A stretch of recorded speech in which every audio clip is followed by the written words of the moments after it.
YRTV నేను రంజిత్. తెలంగాణ రాష్ట్ర వ్యాప్తంగా జరుగుతున్న ప్రతి అంశంతో పాటు రాష్ట్ర రాజకీయాలలో జరిగే వాస్తవాలను కూడా చర్చించే ప్రయత్నం చేద్దాం. సో మొత్తానికి తెలంగాణ రాష్ట్ర వ్యాప్తంగా ఏం జరుగుతుంది, 2.5 సంవత్సరాలు అయిన తర్వాత పూర్తి స్థాయిలో ఈ తెలంగాణలో ఎక్కడికెక్కడ అవినీతి పర్వం కొనసాగుతుంది అనేది వాస్తవమైన విషయం. ఏ వైపు చూసినా ఎక్కడ చూసినా కనబడుతున్న దృశ్యాలు ఇవే. ఎందుకంటే ఈ స్కామ్లకు సంబంధించిన చిట్టా ఒక్కొక్కటి కాదండి. ఈ 2.5 సంవత్సరాల తర్వాత పూర్తి స్థాయిలో తెలంగాణలో కాంగ్రెస్ పార్టీ అధికారంలోకి వచ్చిన మొదటి నుంచి కూడా స్కామ్ల పర్వానికైతే తెరలేపిరు. ఒక్కొక్క స్కాము ఒక్కొక్క రకంగా ఉన్న పరిస్థితి అయితే కనబడుతుంది. ఈ స్కామ్ల గురించి పూర్తి స్థాయిలో అసెంబ్లీ సాక్షిగా అసెంబ్లీకి సంబంధించిన deputy floor leader Thanneeru Harish రావుకు సంబంధించి బీఆర్ఎస్ పార్టీ తరపున ఈ స్కామ్ల మీద ఆరోపణలు వస్తున్నాయి. వీటన్నింటినీ కూడా సిట్టింగ్ జడ్జి లేదా ఏదైనా ఎంక్వైరీ సంస్థను వేసి పూర్తి స్థాయిలో నిజ నిర్ధారణ చేయాల్సిందిగా కూడా విజ్ఞప్తి చేయడం. ఆ 28 స్కామ్లకు సంబంధించి కూడా బీఆర్ఎస్ పార్టీకి సంబంధించిన అఫీషియల్ పేజ్లో వినతి పత్రాన్ని కూడా అందించే ప్రయత్నం చేశారు. కానీ దాని గురించి ఎక్కడ కూడా చర్చకు వచ్చిన దాఖలాలు కూడా కనిపించలే. సో ఆ స్కామ్ల లీస్ట్ ఏంది, ఎందుకు ఈ స్కామ్లు చేయాల్సి వచ్చింది, ఏం కథ అనేది కూడా చూసే ప్రయత్నం అయితే చేద్దాం. సో మొత్తానికి 28 నెలలు 20 స్కామ్లు, ఇక్కడ మరో 8 స్కామ్లు కూడా రెడీగా ఉన్నాయి. అవి కూడా నేను చెప్పే ప్రయత్నం అయితే చేస్తా. కొత్తగా యాడ్ అయిన స్కామ్ అయితే ప్రస్తుతానికి సంబంధించి నిన్న ఏది హ్యామ్కు సంబంధించిన స్కామ్, అంటే రోడ్ల అభివృద్ధి పేరిట లూటీకి తెరలేపిన ఈ స్కామ్కు సంబంధించి 8,000 కోట్ల అండి. ఇది కొత్తగా యాడ్ అయింది. దీని గురించి కూడా నేను చెప్పే ప్రయత్నం అయితే చేస్తాం. సో మొత్తానికి 28 నెలలు 20 స్కాములు. అసలు ఏం జరిగింది, తెలంగాణలో పరిపాలన నడుస్తుందా లేకపోతే స్కామ్లు మాత్రమే నడుస్తున్నాయి? రేవంత్ ప్రభుత్వం అధికారంలోకి వచ్చిన 28 నెలల కాలంలో కేవలం స్కామ్లు మాత్రమే పరిమితమైందా? ప్రజలకు సంక్షేమ పథకాలు లేదా అభివృద్ధి దిశలో ఏమైనా అభివృద్ధి చేయాలనుకుంటున్నారా లేదా అనేది కూడా తెలియని పరిస్థితి అయితే కనబడుతుంది. సో ఇలాంటి పరిస్థితులలో కొన్ని విషయాలను కూడా మీ ముందుకు తీసుకొచ్చే ప్రయత్నం అయితే నేను చేయబోతున్నాను. ఈ స్కాముల చిట్టాను ఎందుకు పూర్తి స్థాయిలో ప్రభుత్వం చర్యలకు అంటే దిద్దుబాటు చర్యలను చేస్తుంది తప్ప విచారణకు మాత్రం ఆదేశించడానికి భయపడుతున్న పరిస్థితి కనబడుతుంది. అంటే అధికారంలోకి వచ్చిన తర్వాత ఏ రేంజ్లో స్కాములు చేస్తుందో ఒకసారి మీరే ఆలోచించాల్సిన పరిస్థితి అయితే కనబడుతుంది. ఎందుకు నేను ఈ విషయాన్ని చెప్తున్నానంటే, ఈ స్కామ్ల చిట్టాను చూస్తే ఒళ్ళు గగ్గర్లు పుచ్చే ప్రయత్నం అయితే నడుస్తుంది. అరే ఇంత దారుణమా తెలంగాణలో, అరే ఇంత ఘోరంగా స్కాములు నడుస్తాయా, ఇదేం తెలంగాణ బై, కష్టపడి తెచ్చుకున్న తెలంగాణలో గిన్ని స్కామ్లా, 10 సంవత్సరాలలో లేని స్కామ్లు ఇప్పుడే ఎందుకు జరుగుతున్నాయి అనేది ప్రధానంగా కూడా చర్చ జరుగుతుంది. ఇది రాష్ట్ర వ్యాప్తంగా కూడా చర్చ జరుగుతున్న పరిస్థితి అయితే కనబడుతుంది. అయితే ఒక్కొక్క స్కామ్ ఒక్కొక్క రకంగా ఉన్నది. ఆ స్కామ్ల చిట్టాకు సంబంధించి కూడా మీ అందరికీ కూడా నేను చెప్పే ప్రయత్నం అయితే చేస్తా. చాలా బాధాకరమైన విషయం అని చెప్పొచ్చు. నిజంగా తెలంగాణలో ప్రశ్నించే గొంతుకగా ఉన్నందుకు గర్వపడుతూ ఈ స్కాములు చేస్తుంటే వాటిని బయట పెట్టినప్పటికీ కూడా ప్రభుత్వం కనీసం చర్యలు తీసుకోవట్లేదు. దానికి సిగ్గుపడుతూ కూడా నేను ఈ లైవ్ అయితే చేస్తున్నా. సో ఎందుకంటే ఇది వీళ్ళ తాతల సొమ్ము కాదు, వాళ్ళ ముత్తాతల ఆస్తులు కాదు, ఇవన్నీ కూడా పేద ప్రజలు అంటే ప్రజల సంపద, అంటే మన సంపదే. సో ఒక్కొక్క అంశాన్ని కూడా చూసే ప్రయత్నం అయితే చేద్దాం. రేవంత్ పాలనలో పూర్తి స్థాయిలో ఏం జరిగింది? రేవంత్ పాలనలో కుంభకోణాలు నిత్యకృత్యంగా మారిపోవడం రాష్ట్ర ప్రజలను కలవరపాటుకు గురి చేస్తుంది. అధికారంలోకి వచ్చి 28 నెలలు కూడా గడవక ముందుకే ఏకంగా 20 దాకా స్కామ్లు వెలుగులోకి రావడం ఆందోళన కలిగించే విషయం. రైతులు పత్తి కొనుగోళ్లలో అవకతవకల నుంచి మొదలుకొని భారీగా కూడా భూములు స్వాహా చేయడం, సింగరేణి గనులలో అక్రమాలు, మూసీ పేరుతో లూటీకి ఇలా ఎన్నో అక్రమాలు జరుగుతున్నట్లుగా సాక్ష్యాధారాలు వెలువడుతున్నాయి. ఎటు చూసినా స్కామ్ల గురించి, అవినీతి గురించి తప్ప ఇంకే చర్చ కూడా జరగడం లేదని, ఇది తలదించుకోవాల్సిన పరిణామమని నిపుణులు తెలంగాణ రాష్ట్ర ప్రజల్ని హెచ్చరిస్తున్నారు. వీళ్ళు ఎందుకు హెచ్చరిస్తున్నారు? వీళ్ళకి ఏమైనా పని పాట లేదా అంటే వాళ్ళకు ఉన్నది. వాళ్ళు ఏంది అంటే, ఇది మీ సొమ్మురా నాయన, మీ సొమ్ముకి అధికారంలోకి వచ్చి 5 ఏళ్ళు మిమ్మల్ని పరిపాలించమని చెప్తే వాడే లూటీ చేసుకొని పోతాడు, మీరు జాగ్రత్తగా ఉండురి, లేకపోతే నోటికాడు బుక్క మొత్తం తీసుకొని పోయే ప్రయత్నం జరుగుతుంది. ఇది తస్మాత్ జాగ్రత్త అని చెప్పే ప్రయత్నం చేస్తున్నది నిపుణులకు సంబంధించి. ఇక్కడ చూడురి, హిల్ట్ పే స్కామ్కు సంబంధించి ఇది 5 లక్షల కోట్ల స్కామ్. హిల్ట్ పాలసీకి సంబంధించి పరిశ్రమల భూములను నివాస వాణిజ్య అవసరాలకు మార్చడం ద్వారా సుమారు 5 లక్షల కోట్ల విలువైన భూకుంభకోణం జరిగిందని, ఇది రియల్ ఎస్టేట్ మాఫియాకు మేలు చేసేలా ఉందని ప్రతిపక్షాలు ఆరోపిస్తున్నాయి. విలువైన పారిశ్రామిక భూములను స్వల్ప ధర అంటే SRO రేటుతో 30% నుంచి 50% పరిమితం చేసి మల్టీ యూజ్ జోన్ పేరుతో రియాల్టర్లకు అప్పగిస్తున్నారని ప్రధానమైన ఆరోపణ ఇక్కడ కనబడుతున్న పరిస్థితి కనబడుతుంది. అంటే ఒకసారి తెలంగాణ సమాజం ఆలోచించాలి. ఇక్కడ కేవలం పరిశ్రమలకు సంబంధించి హీల్ టు పాలసీ పేరుతోని దాదాపుగా 5 లక్షల కుంభకోణం జరిగిందంటే ఇది చాలా బాధాకరమైన విషయం. తెలంగాణలో ఇంతమంది ప్రశ్నించే గొంతుకలుండి, ఇంతమంది మేధావులుండి, ఇంతమంది నిపుణులుండి, ఇన్ని విపక్ష పార్టీలుండి కూడా 5 లక్షల కుంభకోణం చేయించామంటే నిజంగా కూడా అధికారంలో ఉన్న వాళ్ళే గ్రేట్. ఎందుకు అంటే ప్రజల పక్షాన నిల్చొని ప్రజల పక్షాన కొట్లాడుతున్నప్పటికీ కూడా దున్నపోతు మీద వానబడినట్టుగా కూడా ప్రభుత్వానికి లేకపోవడం ఇది బాధాకరమైన విషయం. కేవలం వీళ్ళు అధికారంలోకి వచ్చామా, దాచుకున్నాం దోచుకున్నాం, దోచుకున్నాం దాచుకున్నాం, గంతే. ఎక్కడైనా ఏదైనా కనబడిందా హంఫట్, అంతకు మించి వేరే పరిణామం కూడా కనబడని పరిస్థితి అయితే చూడొచ్చు. ఒకసారి ఇక్కడ చూద్దాం.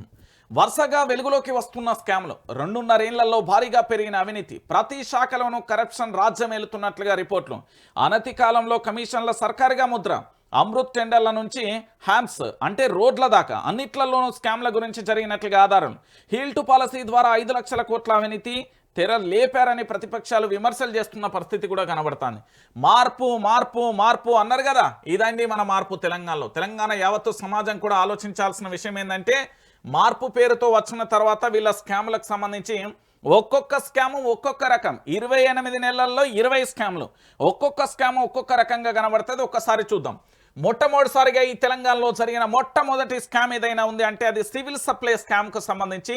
ఇది దాదాపు 20,000 నుంచి 30,000 కోట్ల రూపాయలకు జరిగిందండి. ధాన్యం కొనుగోలు, మిల్లింగ్ ఛార్జీలు, పాత బకాయిలు చెల్లింపులలో మిల్లర్లతో కుమ్మక్కై భారీగా దోపిడీకి పాల్పడ్డారని మొదటి ఆరోపణ వచ్చింది. దీని మీద కనీసం ఒక కులుకు, కనీసం ఒక కంటి చూపుతో కూడా ఎక్కడ కూడా దరిదాపులలో కూడా కనిపించని పరిస్థితి కనబడింది. ఇంతకంటే దారుణమైన విషయం, ఇంతకంటే ఘోరమైన విషయం ఇంకేముంటుంది చెప్పండి. తెలంగాణ సమాజం మొత్తం ఆలోచించాలి. ఇది సివిల్ సప్లైల స్కామ్ అండి. 20,000 నుంచి 30,000 కోట్ల వరకు స్కామ్ జరిగింది. ధాన్యం కొనుగోలు, మిల్లింగ్ ఛార్జీలు, పాత బకాయిల చెల్లింపులతో మిల్లలతో కుమ్మక్కై భారీగా దోపిడీకి పాల్పడ్డారని విపక్షాలు ఆరోపించడం, ఈ స్కామ్కు సంబంధించి మాజీ సివిల్ సప్లైకు సంబంధించిన చైర్మన్ కూడా దీన్ని బయటపెట్టే ప్రయత్నం చేయడం, అయినప్పటికీ కూడా ప్రభుత్వం నుంచి స్పందన కరువైపోయింది. అంటే దాదాపుగా 20,000 కోట్ల నుంచి 30,000 కోట్ల వరకు హంఫట్ మింగేశారు. 20,000 కోట్ల నుంచి 30,000 కోట్ల వరకు మింగేశారు. ఇది ఎంత ఘోరమైన విషయం, ఎంత బాధాకరమైన విషయం, ఎంత దారుణమైన విషయం. ఇక దాని తర్వాత మరో స్కామ్ మీ అందరికీ తెలుసు, అమృత్ టెండర్ల స్కామ్. ఇది 8,850 కోట్ల నుంచి కేంద్ర నిధులతో చేపట్టే త్రాగునీటి ప్రాజెక్టుల టెండర్లను నిబంధనలకు విరుద్ధంగా ముఖ్యమంత్రి బంధువుల కంపెనీలకు కట్టబెట్టారని విమర్శలు. సో ఒక్క స్కామ్ కదండి, అక్కడ సివిల్ సప్లై స్కామ్లనేమో 20,000 నుంచి 30,000 కోట్ల వరకు స్కామ్. ఇక్కడ అమృత్ టెండర్ల వరకు ఖర్చుటాలకు 8,885 కోట్ల టెండర్లకు సంబంధించి స్కామ్. ఇక్కడ ఏం జరిగింది, త్రాగునీటి ప్రాజెక్ట్ ఏదైతే ప్రాజెక్టు నిర్మించడానికి తలపెట్టినో ఆ టెండర్లకు సంబంధించి నిబంధనలకు విరుద్ధంగా ఉండడంతో ఈ అమృత్ టెండర్ల స్కామ్ జరిగిన పరిస్థితి కనబడుతుంది. ఇంతకంటే బాధాకరమైన విషయం, ఇంతకంటే ఘోరమైన విషయం ఏముంటుంది. తెలంగాణ సమాజం మొత్తం ఆలోచించాలి. అమృత్ టెండర్ల స్కామ్ అంతా 8,885 కోట్ల రూపాయల స్కామ్ అనే ఆరోపణలు ఉన్నది. దీని మీద ఏమైనా చర్యలు తీసుకున్నారా? లేని పరిస్థితి కనబడుతుంది. ఇక దాంతో పాటుగా కేఎల్ఎస్ఆర్ స్కామ్, ఇది 2,000 కోట్ల స్కామ్ అండి. ఇది కొండా లక్ష్మణ్ బాపూజీ హార్టికల్చర్ యూనివర్సిటీకి సంబంధించిన ప్రాజెక్టులు నిధుల మళ్లింపులలో అక్రమాలు జరిగాయని ఆరోపణ వచ్చిన పరిస్థితి కనబడుతుంది. కేఎల్ఎస్ఆర్ స్కామ్కు సంబంధించి 2,000 కోట్ల స్కామ్ ఇది. అంటే ఆఖరికి ఒక పరిశోధన, వ్యవసాయ పరిశోధనకు సంబంధించి అంటే హార్టికల్చర్ మొక్కల పెంపకం కానీ లేదా డిఫరెంట్గా వీళ్ళ పరిశోధన చేయడానికి వీళ్ళకి ఇచ్చే పైసలు ఏవైతే ఉంటాయో, ప్రాజెక్టులు అయితే ఏవైతే ఉంటాయో వాటన్నింటినీ కూడా నిధులు మళ్లింపుతో 2,000 కోట్ల స్కామ్ చేశారనే ఆరోపణలు ఉన్నాయి. దీని మీద చర్యలు ఉన్నాయా? లేని పరిస్థితి. ఇంకొక స్కామ్, ఇది నైని ఏది కోల్ బ్లాక్ సంబంధించిన స్కామ్. ఈ స్కామ్ వల్ల పూర్తి స్థాయిలో పాపం కోమటిరెడ్డి వెంకటరెడ్డి గారి మీద మచ్చ వేసి వీడియో తీసి అరెస్టులు చేసి రచ్చగా మారిన విషయం అందరికీ తెలిసిన విషయమే. ఇది నైని కోల్ బ్లాక్కు సంబంధించిన స్కామ్లో ఇది 5,000 కోట్ల స్కామ్. ఒడిశాలోని బొగ్గు గని తవ్వకాల కాంట్రాక్ట్ను తమకు తమ దగ్గరులకు కట్టబెట్టడానికి సింగరేణికి సంబంధించి నష్టం చేకూర్చారని విమర్శలు వస్తున్న పరిస్థితి కనబడుతుంది. మరి దీని గురించి ఏమన్నా సమాధానం ఉందా? లేని పరిస్థితి కనబడుతుంది. నైని కోల్ బ్లాక్ స్కామ్కు సంబంధించి దాదాపుగా 5,000 కోట్ల స్కామ్ అండి ఇది. మరి ఎవరి జేబులోకి వెళ్తున్నాయి, ఎక్కడికి వెళ్తున్నాయి, ఏం జరుగుతుంది, ఎవరు తింటున్నారు, ఏంటి బాధాకరమైన విషయం, ఏంది ఘోరమైన విషయం ఒకసారి ఆలోచించుకొని. ఇక ఇది ఇట్లుంటే మరొకటి, ఇది అందరికీ తెలిసిన విషయమే, ఓబీ స్కామ్ అంటారు. అంటే సింగరేణికి సంబంధించిన ఓబీ స్కామ్. ఇది దాదాపుగా 3,000 కోట్ల స్కామ్ అండి. ఇక్కడ ఓవర్ బర్డెన్ తొలగింపు పనులలో పాత కాంట్రాక్టర్లను తప్పించి అధిక రేట్లకు కొత్త వారికి పనులు ఇచ్చి కమిషన్లు తీసుకున్నారనే ఆరోపణలు ఇక్కడ వినబడుతున్నాయి. అంటే ఏదైతే ఓవర్ బర్డెన్కు సంబంధించిన పనులు ఉంటాయి కదా, ఆ పాత కాంట్రాక్టర్లందరినీ ఇంటికి పంపించిలట, కొత్తోళ్ళకి అప్పచెప్పిలు ఓకే, కానీ అధిక రేట్లకు వీళ్ళకి అప్పచెప్పేసి దీంట్లో 3,000 కోట్లు మింగిలు. మరి దీని మీద విచారణ ఏమైపోయింది, లేని పరిస్థితి. ఇక దాని తర్వాత ఇక కరెంటు పోతే మనం దేని మీద ఆధారపడతాం, ప్రత్యామ్నాయం బ్యాటరీలు కానీ సోలార్. ఆ సోలార్ దాంట్లో కూడా సోలార్ పవర్ స్కామ్లో కూడా స్కామ్ జరిగింది. ఇది 8,000 కోట్లు అనుకుంటారు, మొత్తం వేలల్లోనే ఉన్నాయి. ఇది 4,000 కోట్ల స్కామ్, సోలార్కు సంబంధించిన పవర్ స్కామ్. సౌర విద్యుత్ కొనుగోలు ఒప్పందాల్లో పీపీఏ నిబంధనలు మార్చి ప్రైవేట్ సంస్థలకు లబ్ధి చేకూర్చారనే విమర్శలు ఉన్నాయి. దీని మీద కూడా దాదాపుగా 4,000 కోట్ల రూపాయల స్కామ్ జరిగింది.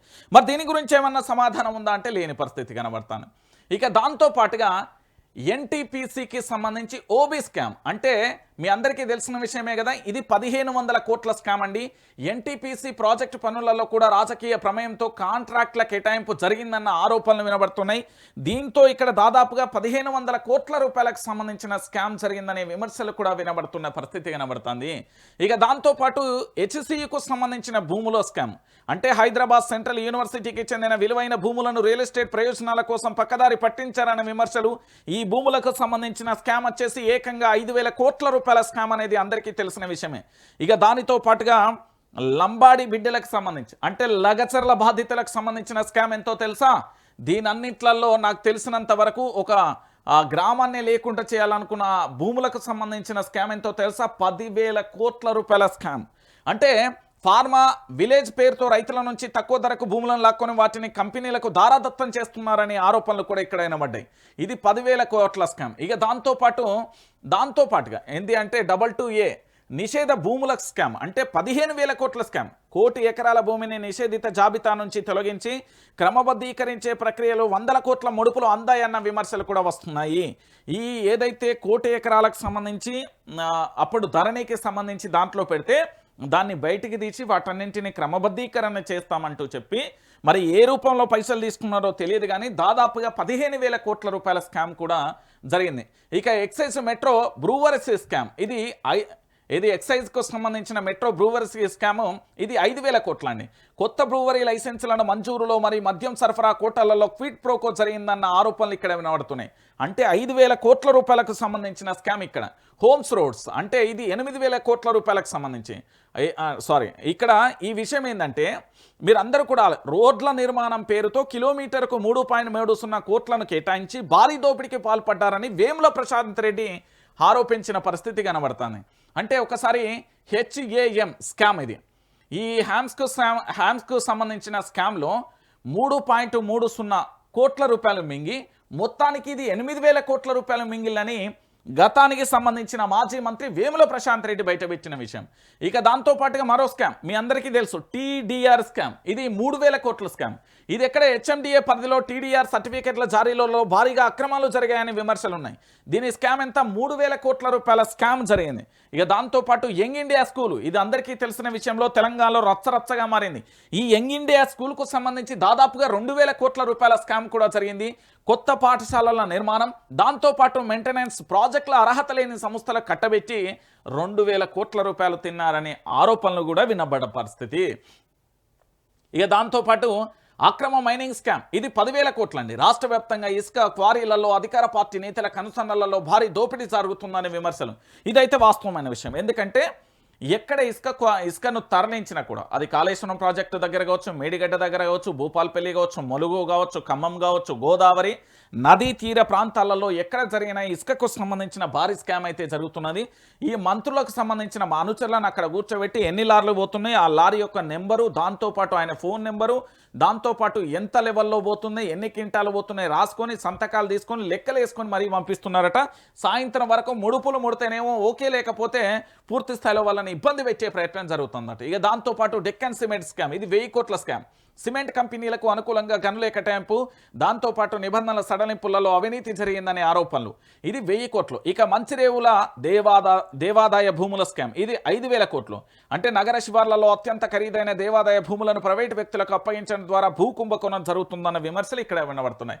సో తెలంగాణ ప్రాంత ప్రజలరా, నేను స్పష్టంగా కూడా నీ చెప్తే ఈ వైఆర్టీవీ మీద ఏం చేస్తున్నారంటే, ఇక ఉంటారు కదా మా దోస్తులు, అంటే ప్రేమికులు, నన్ను బాగా ప్రేమించడం, మొత్తం రిపోర్ట్లు వచ్చే ప్రయత్నం చేస్తున్నారు. ఏంటంటే ఇక ముఖ్యమంత్రి గారి ఆదేశాల, మరి ఎవరి ఆదేశాలో తెలియదు కానీ రిపోర్ట్లు వచ్చే ప్రయత్నం చేస్తున్నారు. మీరు ఇక్కడ లైక్ అయితే ఖచ్చితంగా కొట్టుకోరు. ఇప్పుడు స్కామ్ల గురించి ఒక్కొక్కటిగా కూడా నేను చెప్పిన కదా, ఆ స్కామ్లో ఒక్కసారి మీరందరూ కూడా ఇగో, 1 సివిల్ సప్లై స్కామ్ అండి, 2 అమృత టెండర్ల స్కాము, 3 KLSRకు సంబంధించిన స్కాము, దాంతోపాటు 4వది నైని కోల్ బ్యాక్కు సంబంధించిన స్కాము, 5వది ఓబీ అంటే సింగరేణి ఓబీ స్కామ్కు సంబంధించి, ఇక 6వది సోలార్ పవర్ స్కామ్కు సంబంధించి, 7వది మీ అందరికీ తెలుసు NTPC ఓబీ స్కాము, ఇక 8వది HCUకు సంబంధించి భూముల స్కాము, లగచెల్లకు సంబంధించిన ఏది ల్యాండ్ స్కాము, దాంతోపాటు 22A నిషేధిత భూముల స్కాము, దాంతోపాటుగా ఎక్సైజ్కు సంబంధించిన బ్రూవరీ స్కాము, దాంతోపాటు హమాస్ స్కాము, దాంతోపాటు TDRకు సంబంధించిన స్కాము,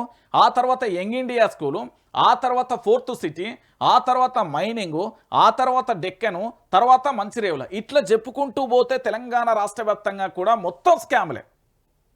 ఒకసారి వీటన్నింటినీ కూడా లెక్క పెడితే మన సుమారు బడ్జెట్కు దగ్గర వస్తుందేమో. ఎందుకంటే మీరు అందరూ కూడా ఆలోచించాల్సిన విషయం, ఇగో 50,000 కోట్లు, 60,000 కోట్లు, 60,000 కోట్లు, 66,000 కోట్లు, 66,000 కోట్లును ఏంది అంటే 80,000 కోట్లు, 85,000 కోట్లు, 85,000 కోట్లును, దాని తర్వాత 93,000 కోట్లు, 96,000 కోట్లు, 96,000ను ఇవి 96 ప్లస్ ఇవి 98, తర్వాత 1,04,000 కోట్లు, తర్వాత 1,10,000 అంటే 1,05,500 కోట్లు, 1,10,000 కోట్లు, 1,20,000 కోట్లు, 1,20,000ను 1,50,000 కోట్లు, తర్వాత 1,60,000 కోట్లు, 1,60,000ను సుమారు 1,70,000 కోట్ల రూపాయలకు సంబంధించిన స్కామ్ జరిగింది తెలంగాణ ఓవరాల్గా. అంటే సుమారు 2 లక్షల కోట్ల వరకు స్కామ్ ఉంటుంది. 2 లక్షల కోట్ల వరకు తెలంగాణలో స్కాములు జరిగినాయండి. అంటే ఓవరాల్గా స్కామ్ల బడ్జెట్ ఎంత అంటే 2 లక్షల కోట్లు. ఇవన్నీ అంచనాలు వేస్తే ఇవన్నీ ఆరోపణలు వస్తున్నాయి. దీని మీద నిజ నిర్ధారణ కమిటీ చేసి ఒక సిట్టింగ్ జడ్జితో విచారణ జరిపి, లేదా ఏదైనా దర్యాప్తు సంస్థకు పంపించి, లేదా CBI కానీ CIDకి సంబంధించి వీటన్నింటినీ పంపించి స్కామ్లకు సంబంధించిన చిట్టా అంతా కూడా బయటికి తీయాల్సిన బాధ్యత రాష్ట్ర ప్రభుత్వం మీద లేదా?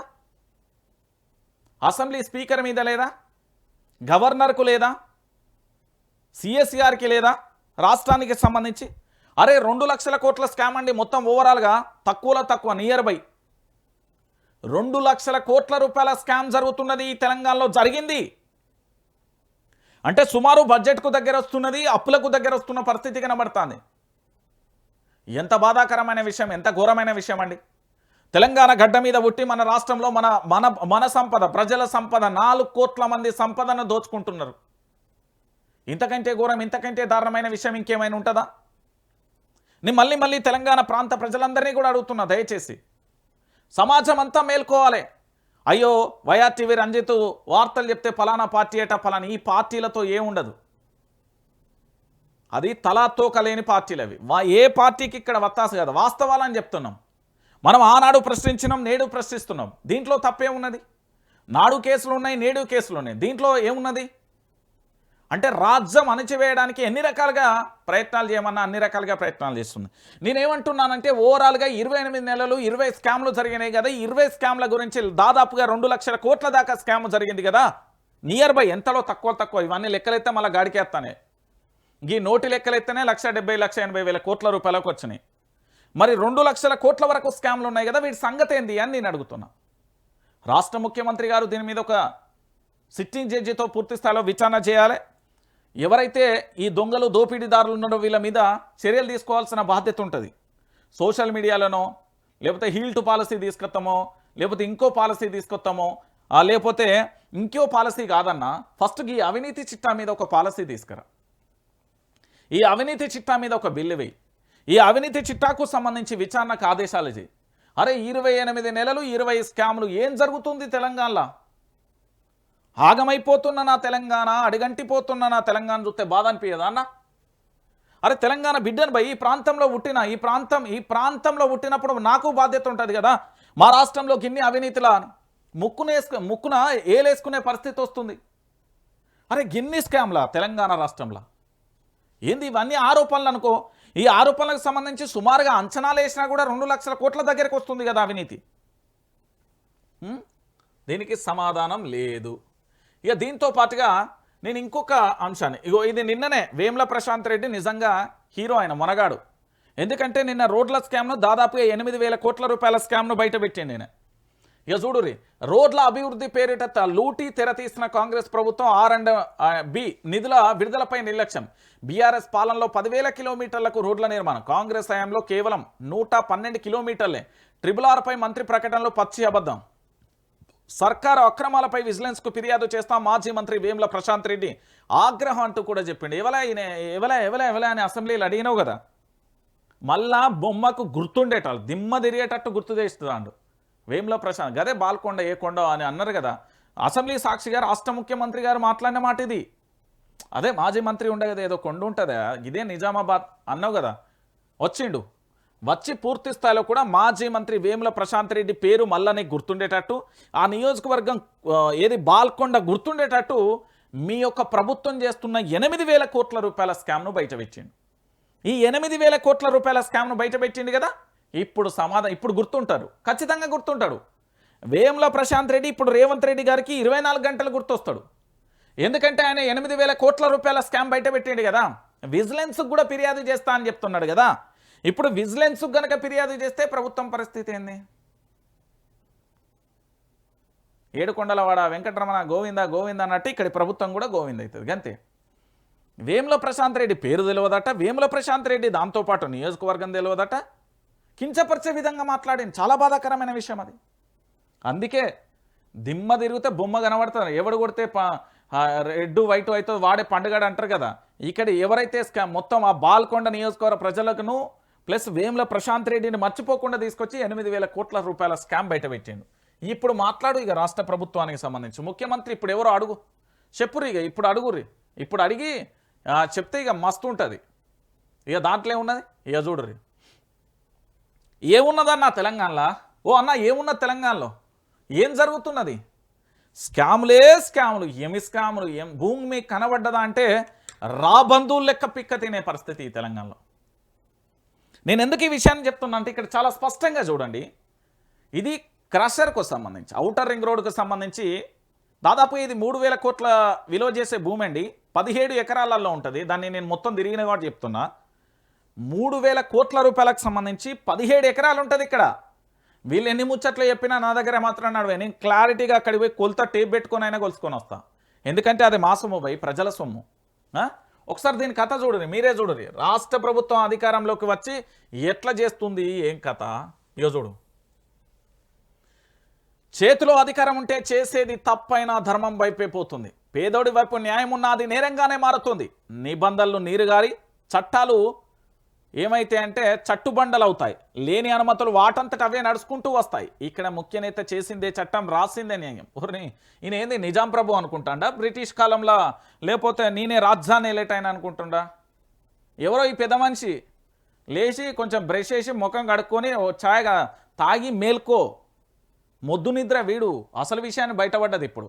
అది ఔటర్ రింగ్ రోడ్ పక్కనే ఉన్న నియోపోలిస్ ప్రాంతం. అక్కడ ఎలాంటి కాలుష్య కారక పరిశ్రమలకు అనుమతి లేకున్నా ఏకంగా 3,000 కోట్ల విలువ చేసే ఈ 17 ఎకరాలలో క్రషర్కు HMDA అనుమతులు ఇచ్చింది. లీజ్ కింద ఎకరానికి 17 కోట్ల చొప్పున 290 కోట్ల దాకా ఫీజులు తీసుకున్నా అసలు వసూలు చేసిందే లేదని చేసేది దేవుడి కెరక. ఎందుకంటే ఆ క్రషర్ ముఖ్యనేత బంధువుది గనక.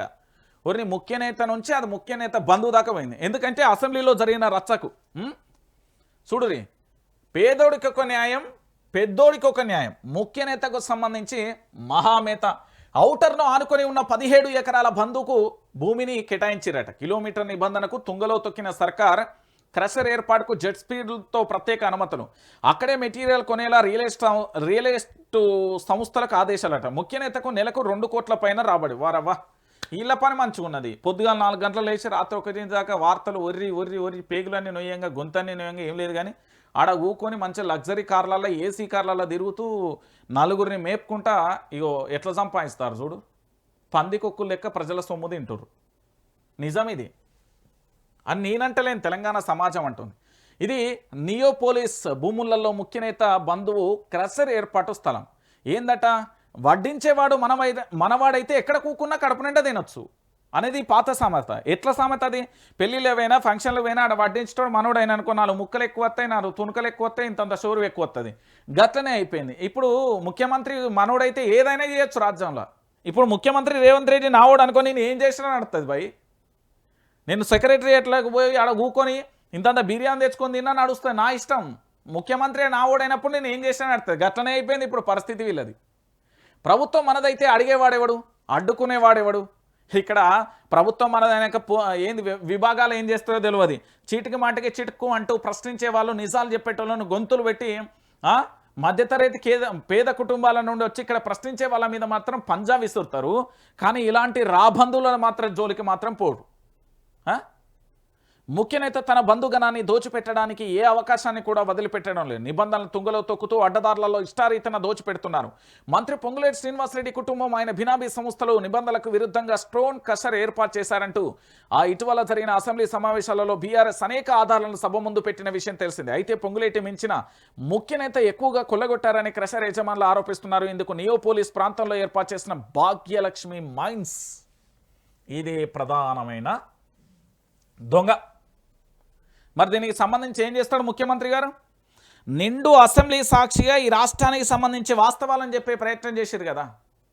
నిజాలను బయట పెట్టిళ్ళు, అవినీతిని బయట పెట్టిళ్ళు, పేర్లు బయట పెట్టిళ్ళు, సంస్థల పేర్లు బయట పెట్టిళ్ళు, ఎన్ని ఎకరాలు బయట పెట్టిళ్ళు, ఎంత తిన్నారో బయట పెట్టిళ్ళు. కానీ చర్యలు తీసుకోవడంలో మాత్రం కళ్ళుండి చూడలేని కబోదులమండి, నోరుండి మాట్లాడలేని మూగజీవులమండి, చెవులుండి వినలేని చెవిటి వాళ్ళమండి, రూపముండి కూడా నిర్జీవులా బతుకుతున్న జీవోత్సవంలో బతుకుతున్నామండి అనే పరిస్థితి ఉంది ప్రభుత్వం. అందియాల చాలా బాధాకరమైన విషయం కదా అది. ఎంత ఘోరమైన విషయం, ఎంత దారుణమైన విషయం అండి ఇది. ఇక చూడుర్రి, ఇది మా పేదోళ్ళదండి. అంటే వీళ్ళందరూ నా బంధువులు, నా కుటుంబ సభ్యులు. వీళ్ళు పేదోళ్ళు అంటేనే నా కుటుంబ సభ్యులు. ఎందుకంటే కల్మషం లేని వ్యక్తులు, ఒకరి కష్టాన్ని దోసుకోరు. వాళ్ళు పడ్డ కష్టంతోనే ఒక్కొక్క ఇటుక పేర్చుకుంటూ ఇల్లు కట్టుకుంటారు. వాళ్ళు కష్టపడితేనే ఆ రోజు బువ్వ తింటారు, లేకపోతే చేయి జాష అడిగే మనస్తత్వం కాదు. మా పేదల జోలికి ఎట్లా వచ్చిండో చూడుర్రి రాబంధువులు.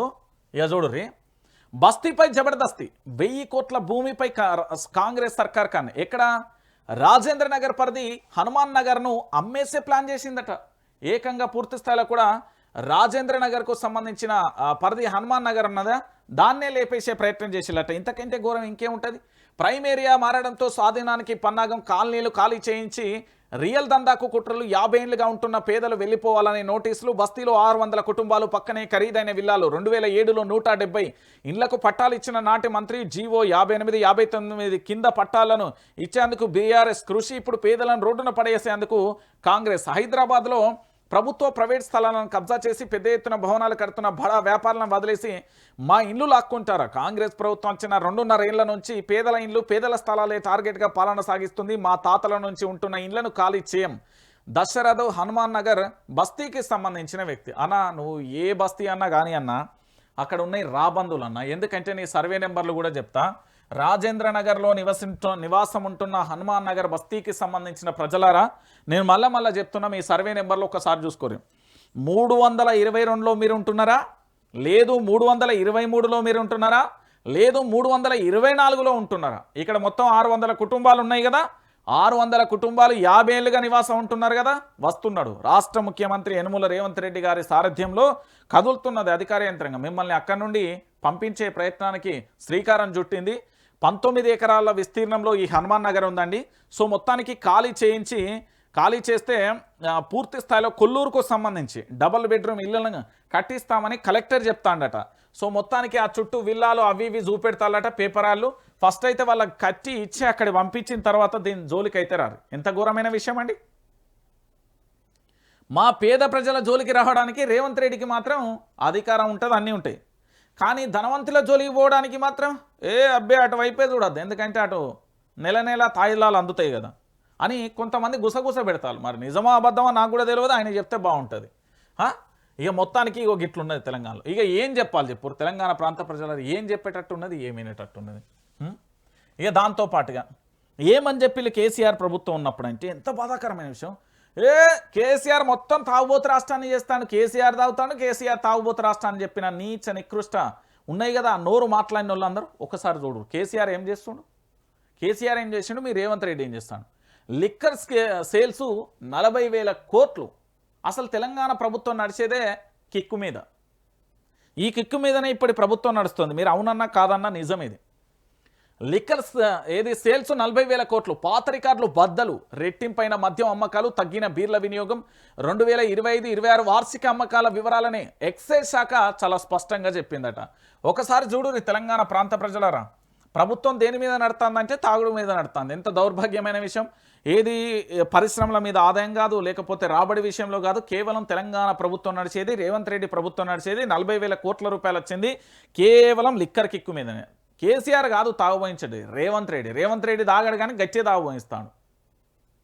నిజం, తెలంగాణ రాష్ట్రాన్ని కాంగ్రెస్ పార్టీ భ్రష్టు పట్టిస్తున్నది. చూడురి మీరే నన్ను అంటే 2025-26 అండి ఏప్రిల్ నెలలో ఆదాయం ఎంత, 3,272 కోట్ల రూపాయలు. మేలు ఎంత వచ్చింది, తగ్గేదేలే అన్నట్టుగా 3,561 కోట్ల రూపాయలు వచ్చింది.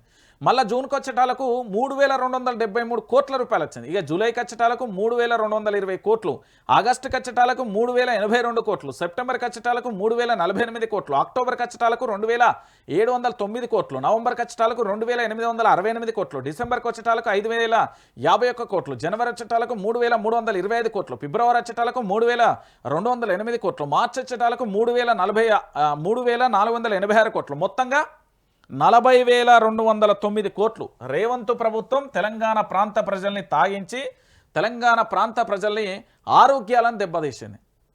ఇగో గిసొంటిది జరుగుతుందని మునుగోడు ఎమ్మెల్యే రాజగోపాల్ రెడ్డి, నా నియోజకవర్గంలో మీరు ఎవర్రా భయ్ అమ్మనికి మధ్యాహ్నం తర్వాత అమ్ముకోర్రి, పేద జీవితాలు ఆగమైపోతున్నాయని బ్యాన్ చేసిండు మధ్యాహ్నం దాకా. నిజంగా ఆయన రియల్ హీరో, వీళ్ళంతా రియల్ హీరో అనుకోర్రి. సో మొత్తానికి 2025-26లో 40,209 కోట్లు వచ్చినాయి. 2024-25లో 37,487 కోట్లు వచ్చినాయి. ఇక 2025-26 అంటే ప్రస్తుతానికి సంబంధించి ఇప్పటి వరకు గతానికి ఇప్పటికి పోలిస్తే 2,722 కోట్ల అదనంగా మద్యం అమ్మకాలు జరిగినాయి. సో దీని మీద పూర్తి స్థాయిలో కూడా అంటే ఒకసారి ఆలోచించాల్సిన విషయం ఏంటంటే 372.25 లక్షల కేసుల లిక్కరు, 536.13 లక్షల కేసుల బీర్లు అమ్మకాలు జరిగాయి. అంటే రాష్ట్ర వ్యాప్తంగా 2,620 A4 మద్యం షాపులు ద్వారా సంవత్సరానికి ఫీజు రూపంలో కూడా గట్టినే వచ్చిందట. సో మొత్తానికి రాష్ట్ర ప్రభుత్వం దేని మీద నడుస్తుంది అంటే లిక్కర్ స్కామ్.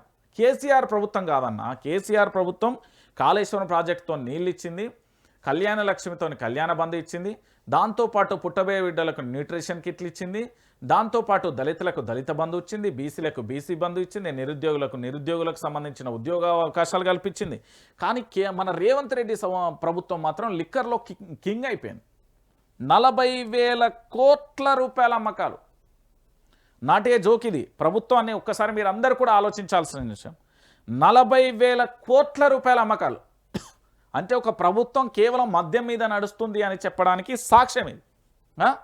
తెలంగాణలో తాగుబోతులను చేసేసి వాళ్ళ ఆరోగ్యాలను పూర్తి స్థాయిలో ఆగం చేసి వాళ్ళందరినీ ఆసుపత్రికి పంపించి వాళ్ళ భార్య పిల్లల మీద ఉన్న పుస్తల తాడు దింపించేసి వాళ్ళ కుటుంబాలన్నీ రోడ్ల మీద వాడాలి.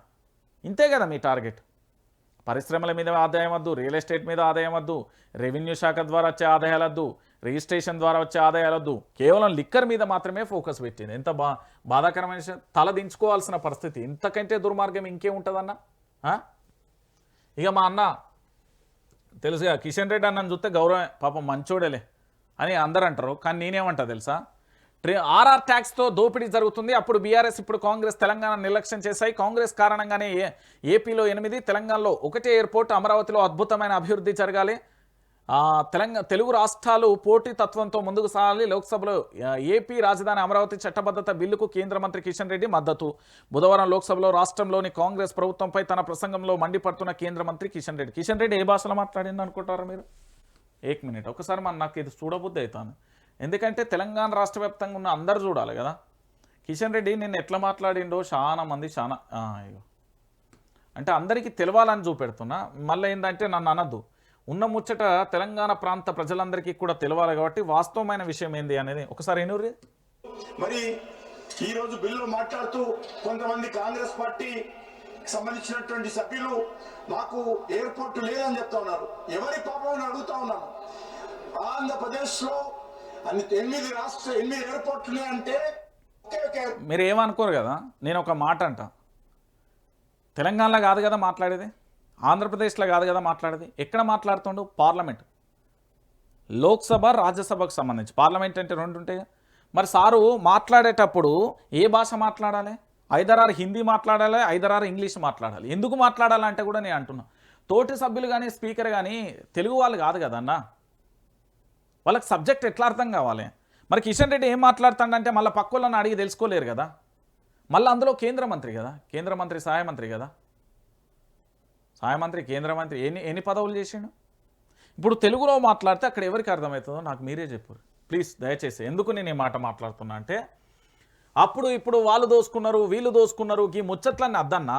2 పర్యాయాలు కూడా భారతీయ జనతా పార్టీ కేంద్రంలో అధికారం ఉన్నది. తెలంగాణ రాష్ట్రానికి సంబంధించిన పునర్విభజన చట్టానికి సంబంధించిన హామీలు ఏమైపోయింది? విభజన చట్టాలు ఏడవైనాయి? విభజన చట్టాల హామీల అమలుకు ఏమైపోయింది అంటున్నా. ఏం నొప్పొచ్చింది వాటిని అమలు చేయడానికి? వాటి సంగతి ఏంది?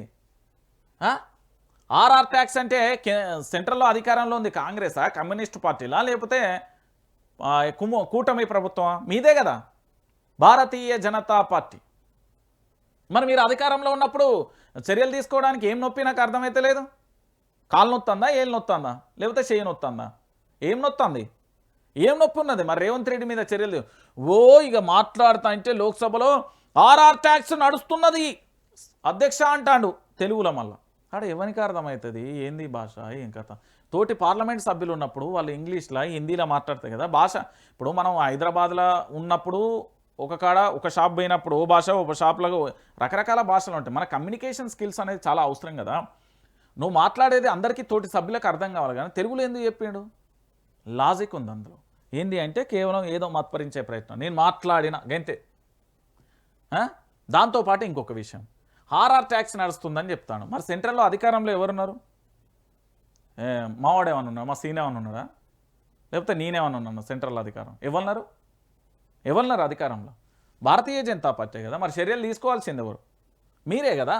ఎందుకు ఈ దొంగ ముచ్చట్లు? నాకు చెప్పొద్దు ఇవన్నీ. ఈ దొంగ ముచ్చట్లు అసలు ముచ్చట్ల విషయంలో నేను చాలా క్లారిటీగా ఉంటాను, నాకు క్లారిటీగా చెప్తున్నా. ఇక చూడు, ఎల్ఎన్టీపై ప్రేమ, ఆర్టీసీపై కక్ష. హైదరాబాద్ మెట్రో ఫేజ్ 1ను టేక్ ఓవర్ చేసుకునేందుకు 15,000 కోట్లు ఎల్ఎన్టీకి ఇచ్చేందుకు సిద్ధమైన రాష్ట్ర ప్రభుత్వానికి ఆర్టీసీకి ఉన్న 15,000 కోట్ల అప్పులను తీర్చేందుకు మాత్రం మనసు రావడం లేదు. ఆర్టీసీ కార్మికులకు 10,000 కోట్ల బకాయిలు చెల్లించాల్సి ఉంది. ప్రతిష్టాత్మకంగా చేపట్టిన మహిళలకు ఉచిత బస్సు ప్రయాణం కింద ఆర్టీసీ 2,500 కోట్ల రూపాయల బకాయి పడింది. దశాబ్దాలుగా రాష్ట్ర ప్రజలకు సేవ అందిస్తున్న ఆర్టీసీపై ప్రభుత్వం కక్షపూరితంగా వ్యవహరిస్తుందని ఆర్టీసీ కార్మికులు ఆవేదన వ్యక్తం చేస్తున్న పరిస్థితి ఇక్కడ కనబడుతుంది. హైదరాబాద్ ఫేజ్ 1 టేక్ ఓవర్ చేయడానికి 15,000 కోట్ల రూపాయలు ఎల్ఎన్టీకి ఇచ్చేందుకు రాష్ట్ర ప్రభుత్వం సిద్ధమైంది. కానీ ఆర్టీసీకి 15,000 కోట్ల రూపాయల అప్పులు తీర్చడానికి రాష్ట్ర ప్రభుత్వానికి మనసు రావాలి. ఎట్లత్తదన్న? ఎల్ఎన్టీ ఆల్రెడీ దక్కించుకోవడానికి దాని వెనక ఆల్రెడీ అష్టదిగ్బంధం అయిపోయింది. ఇప్పుడు ఉన్నదేంది? RTC, road transport corporation. దీన్ని ఎట్లనైనా చేసి ఎలక్ట్రిక్ బస్సులను ఆల్రెడీ ఎంట్రీ ఇచ్చిళ్ళు. తర్వాత ఈ మెల్లమెల్లగా ఈ ప్రభుత్వ ఉద్యోగులు అందరూ కూడా దాదాపుగా అప్పుడు 40,000 మంది ఉండే, ఇప్పుడు 18,000 మంది ఏమో ఉన్నారు బహుశా. వాళ్ళందరినీ కూడా పక్కకు జరిపే ప్రయత్నం జరుగుతారు. మెల్లమెల్లగా పక్కకు జరిపేసి దాన్ని ప్రైవేట్ కంపెనీకో, ప్రైవేట్ సంస్థకో, ప్రైవేట్ వాళ్ళకి అప్పచెప్తారు. ఏమన్నా అంటే ఏం చేయడం అప్పుల కుప్పగా మారిపోయింది, అందుకే ప్రైవేట్ సంస్థగా మారుస్తున్నాం అని చెప్తారు. గదా చెప్పడానికి గింత సోదెందుకు? కొట్టే తెచ్చేవచ్చే, గదే ముచ్చట. అలా ఏం లేదన్నా, మీరు ఏదో అనుకుంటారు కానీ అలా ఏం లేదు. ఆర్టీసీ అతి త్వరలో ప్రైవేటీకరణ అయిపోతుంది. మీరు గుర్తుపెట్టుకోరు, ఇది రాసి పెట్టుకోరు, నేను మళ్ళీ చెప్తున్నా కదా. ఇక దీంతో పాటుగా అమరావతి సరే, మా సంగతి ఏంది? విభజన హామీలపై కేంద్రాన్ని నిలదీసిన తెలంగాణ ఎంపీలు. ఏపీ పునర్విభజన చట్ట సవరణ బిల్లుపై లోక్సభలో చర్చ. తెలంగాణకు కేంద్రం తీరని అన్యాయం చేస్తుందని ఫైర్. రైల్వే కాంట్రాక్ట్ కేటాయింపులు, ఎయిర్పోర్ట్ల ఏర్పాట్లో వివక్ష. ఎంపీ గడ్డం వంశీకృష్ణ. తెలంగాణకు ఇచ్చిన హామీలను వెంటనే నెరవేర్చండి. ఎంపీ మల్లు రవి. తెలంగాణ ప్రయోజనాలను కేంద్రం విస్మరించింది. ఎంపీ రఘురామ్ రెడ్డి. అంటే ఇప్పుడు మరి కిషన్ రెడ్డి మాట్లాడలే, ఇంకెవరు మాట్లాడలే? ఏం చేసి తెలంగాణ కోసం కేంద్రంలో అధికారంలో ఉండి కోడిగుడ్డు మీద ఈకలు వీకుడు తప్ప ఇంకా చేసేది ఏమీ లేదు. ఎంత బాధాకరమైన విషయం అంటే, ఎంత దారుణమైన విషయం అంటే, కనీసం మనకు విభజన చట్టానికి సంబంధించి విభజన హామీల విషయంలో కనీసం అంటే కనీసం అసలు పట్టించుకున్న దాఖలా లేదండి. చాలా బాధాకరమైన విషయం ఇది. మీరు అవునన్నా కాదన్నా ఇది నిజమండి. తెలంగాణ సమాజం కూడా పూర్తి స్థాయిలో ఆలోచించాల్సిన విషయం. ఈ రోజున తెలంగాణలో ఏం జరుగుతుంది, ఎంత బాధాకరమైన విషయం, అసలు ఏమైపోతుంది నా తెలంగాణలో, గిదానా తెలంగాణలో కావాల్సిన పరిస్థితి అనేది ఒకసారి మీరు అందరు కూడా ఆలోచించాల్సిన పరిస్థితి కనబడుతుంది. నేను ఎందుకు ఈ విషయాన్ని చెప్తున్నా అంటే, సెంట్రల్లో అధికారంలో ఉండేది ఏ పార్టీ? భారతీయ జనతా పార్టీ. కానీ ఆ పార్టీకి సంబంధించి పూర్తి స్థాయిలో కూడా న్యాయం దిశగా అడుగులు వేసే పరిస్థితి లేదు. సో ఇంత ఘోరమైన విషయం, ఇంత దారుణమైన విషయం ఎంత ఘోరమండి ఇది. విభజన హామీల విషయంలో లేదు. మళ్ళీ ఏమన్నా అంటే మా సార్ ఇక్కడ మొత్తం ఇక ఇరగదీస్తాడు. ఇక చూడు ఇరగదీస్తున్న పరిస్థితి కనబడుతుంది. ఆర్ఆర్ ట్యాక్స్ అట, ఆ ట్యాక్స్ అట, ఈ ట్యాక్స్ అట. మరి ఏం చేస్తున్నారు చర్యలు తీసుకోవడానికి? అంత భయం ఏమవుతుంది? నాకైతే అర్థం కాని విషయం ఇది. సెంట్రల్లో భారతీయ జనతా పార్టీ అధికారంలో ఉంటుంది. అధికారంలో ఉన్న పార్టీ పూర్తి స్థాయిలో చర్యలు తీసుకోదు. ఇంతకంటే ఘోరం, ఇంతకంటే దుర్మార్గం ఇంకేముంటుంది? తెలంగాణ సమాజం మొత్తం కూడా ఆలోచించాల్సిన విషయం. ఇది ఘోరమైన విషయం.